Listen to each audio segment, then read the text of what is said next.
Hello everyone, welcome back to my YouTube channel. आज मैं बनाने वाली हूँ वेज लजानिया, वो भी बिना ओवन के।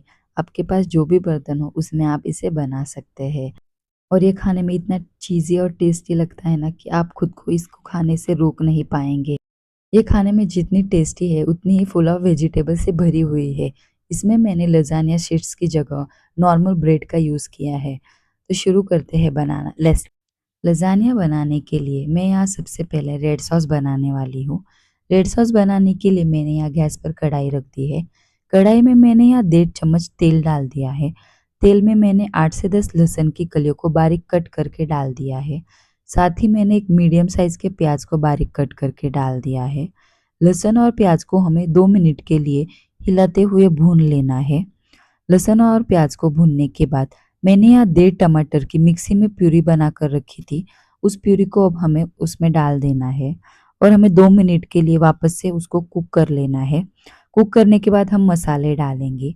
मैंने यहाँ आधा चम्मच नमक, 1 चम्मच ऑरिगेनो, 1 चम्मच चिली फ्लेक्स, 1 चम्मच रेड चिली पाउडर और 1 चम्मच शक्कर डाल दी है। और आधा चम्मच काली मिरी का पाउडर डाल दीजिएगा। मैं भूल गई थी, उसको मैंने बाद में ऐड कर दिया था। मसाले डालने के बाद मैंने यहाँ 2 बड़े चम्मच टोमेटो सॉस डाल दिया है। 10 से 15 मिनट अच्छे से पकाने के बाद हमारी पिज़्ज़ा सॉस तैयार है। तो पिज़्ज़ा सॉस को मैं एक कटोरी में निकाल दूंगी। लजानिया बनाने के लिए अब हमें व्हाइट सॉस बनाना है। उसके लिए मैंने यहाँ गैस पर कढ़ाई रख दी है और कढ़ाई में जो छोटा 20 रुपए वाला अमूल बटर का पैकेट आता है उसको पूरा डाल दिया है। उसमें मैंने यहाँ 2 चम्मच मैदा डाल दिया है। मैदे को हमें लो फ्लेम पर अच्छे से कुक कर लेना है। 5 से 6 मिनट तक हमें मैदे को लो फ्लेम पर अच्छे से पका लेना है। मैदे को पकाने के बाद मैं उसमें थोड़ा थोड़ा करके दूध डालूंगी। दूध डालने के बाद हमें ध्यान रखना है कि मैदे में लम्स नहीं पड़े। अच्छे से मिक्स करने के बाद मैं इसमें वापस से थोड़ा सा दूध ऐड करूंगी। दूध ऐड करने के बाद हमें वापस से अच्छे से उसको मिक्स कर लेना है ताकि उसमें कोई लम्स नहीं पड़े। अगर आपके मैदे में लम्स आ गए हैं तो आप उसको विस्कर की मदद से विस्क कर सकते हैं। मैंने भी यहाँ विस्कर से विस्क कर लिया है। इसकी कंसिस्टेंसी बहुत ठीक है, इसके लिए मैं वापस से इसमें थोड़ा सा और दूध ऐड करूँगी। मैंने यहाँ टोटल आधा लीटर दूध का यूज़ किया है। आधा लीटर दूध मैंने यहाँ पूरा डाल दिया है। अच्छे से मिक्स करने के बाद अब मैं इसमें चीज़ डालूंगी। तो मैंने यहाँ थोड़ी सी चीज़ को ग्रेट करके डाल दिया है। चीज़ को अच्छे से ग्रेट करने के बाद मैंने यहाँ वापस से अच्छे से उसको मिक्स कर दिया है। चीज़ को अच्छे से मिक्स करने के बाद मैंने इसमें आधा चम्मच नमक डाल दिया है। नमक डालने के बाद 2 मिनट तक अच्छे से पकाने के बाद हमारी वाइट सॉस तैयार है। वाइट सॉस बनाने के बाद अब मैं वेजिटेबल को सौटे कर लूँगी। उसके लिए मैं कढ़ाई में 1.5 चम्मच तेल डाल दिया है। उसमें 6 से 7 लहसुन की कलियों को बारीक कट करके डाल दिया है। 2 मीडियम साइज के कैरेट को बारीक कट करके डाल दिया है। साथ ही मैंने यहाँ छोटी कटोरी कॉर्न के दानों को डाल दिया है। उसके बाद मैंने एक 100 ग्राम ब्रोकली को अच्छे से कट करके वॉश करके डाल दिया है। उसके बाद मैंने यहाँ 3 शिमला मिर्च को बारीक कट करके डाल दिया है। अब हमें सारी वेजिटेबल्स को अच्छे से मिक्स कर लेना है। 2 से 3 मिनट तक वेजिटेबल्स को अच्छे से पकाने के बाद अब हमें इसमें सीजनिंग्स ऐड करनी है।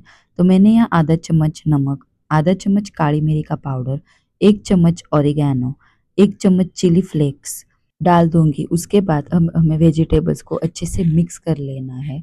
अच्छे से मिक्स करते हुए मैं इसको हाई फ्लेम पर 2 से 3 मिनट तक अच्छे से कुक कर लूँगी। कुक करने के बाद हमारे वेजिटेबल्स रेडी है।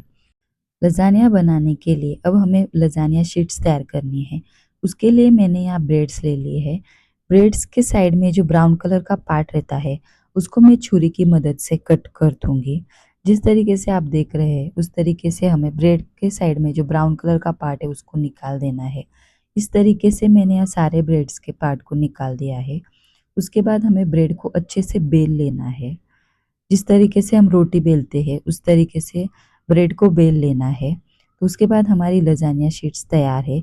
इस तरीके से सारे ब्रेड्स को बेल के रख देना है। अब मैं लजानिया को पकाने के लिए गैस पर कढ़ाई रख दूंगी। कढ़ाई में नमक डाल के उसके ऊपर एक स्टैंड रख दूंगी। गैस की फ्लेम लो करके कढ़ाई को ढक करके प्रीहीट होने के लिए रख दूंगी। लसानिया बनाने के लिए मैंने यहाँ रेक्टेंगल शेप का एक बर्तन ले लिया है। उसमें सबसे पहले हमें जो हमने सॉस बनाया था रेड सॉस उसकी एक लेयर लगा देनी है। उसके ऊपर जो हमने ब्रेड बेल के रखी थी उस ब्रेड को अच्छी तरीके से उस डब्बे में सेट करके रखना है। जिस तरीके से आप देख रहे हैं उस तरीके से। उसके ऊपर वापस से हमें रेड सॉस लगानी है। अच्छे से स्प्रेड करके हमें रेड सॉस को अच्छे से लगा लेना है। रेड सॉस लगाने के बाद हमें उसके ऊपर वेजिटेबल्स डालनी है। जो वेजिटेबल्स हमने सॉटे करके रखी थी वो डाल के हमें उसकी एक अच्छी सी लेयर बना देनी है। वेजिटेबल्स के ऊपर हमने जो वाइट सॉस बना के रखा था, वाइट सॉस अच्छे से डाल के उसको सारी जगह पर फैलाकर अच्छे से स्प्रेड कर देना है। उसके बाद मैंने यहाँ थोड़ी सी चीज़ को ग्रेट करके सॉस के ऊपर डाल दिया है। चीज़ को ग्रेट करने के बाद वापस से हमें ब्रेड की लेयर लगा देनी है। उसके ऊपर मैंने ब्रेड की लेयर लगा दी है। ब्रेड के ऊपर हमें वापस से रेड सॉस को डाल के अच्छे से फैला के लेयर बना देनी है। रेड सॉस के ऊपर हमें वापस से सब्जियां डाल के सब्जियों की अच्छी सी लेयर बना देनी है। सब्जियों के ऊपर हमें वाइट सॉस डाल के वाइट सॉस को अच्छे से स्प्रेड कर लेना है। व्हाइट सॉस स्प्रेड करने के बाद सॉस के ऊपर मैंने यहाँ वापस से चीज़ को ग्रेट करके डाल दिया है। जिस तरीके से मैंने ब्रेड की 2 लेयर्स लगाई है, लज़ानिया में कम से कम 4 लेयर्स होती है, लेकिन मेरे बर्तन की हाइट कम होने की वजह से मैंने यहाँ 2 ही लेयर्स बनाई है। तो हमारा लज़ानिया तैयार है कुक होने के लिए। तो हमारी कढ़ाई भी प्रीहीट हो गई है। अब कढ़ाई के अंदर हमने जो ब्रेड का लज़ानिया बनाया है, उस बर्तन को हम स्टैंड के ऊपर रख के कढ़ाई को ढक देंगे और कम से कम 15 से 20 मिनट तक लो फ्लेम पर अच्छे से कुक करेंगे। लो फ्लेम पर अच्छे से कुक करने के बाद हमारा लज़ानिया तैयार है। उसको मैं बाहर निकाल दूँगी। अब मैं उसके ऊपर थोड़ी-सी सीज़निंग्स ऐड करूँगी। उसके ऊपर मैं थोड़ी-सी ओरिगैनो डाल रही हूँ। आपको थोड़ा तीखा चाहिए तो आप चिली फ्लेक्स भी ऐड कर सकते हैं। ओरिगैनो सीज़निंग्स डालने के बाद मैं लज़ानिया की लेयर्स को कट कर लूँगी। आप देख सकते हैं उस तरीके से कट कर दूँगी और प्लेट में सजा लूँगी। तो हमारा लज़ानिया तैयार है खाने के लिए। जिन-जिन को पिज़्ज़ा, पास्ता ऐसे इटालियन फूड पसंद है, उनको ये लज़ानिया बहुत पसंद आएगा और इसको बनाना ज़्यादा मुश्किल नहीं है। आपको इसको बनाने के लिए अलग से सामान खरीदने की ज़रूरत नहीं है। आपके किचन में जो भी बर्तन अवेलेबल है, उसको यूज़ करके आप लज़ानिया घर पर ईज़िली बना सकते हैं। अगर आपको ये वीडियो पसंद आया हो, तो प्लीज़ लाइक कीजिएगा और मेरे चैनल को सब्सक्राइब कीजिएगा।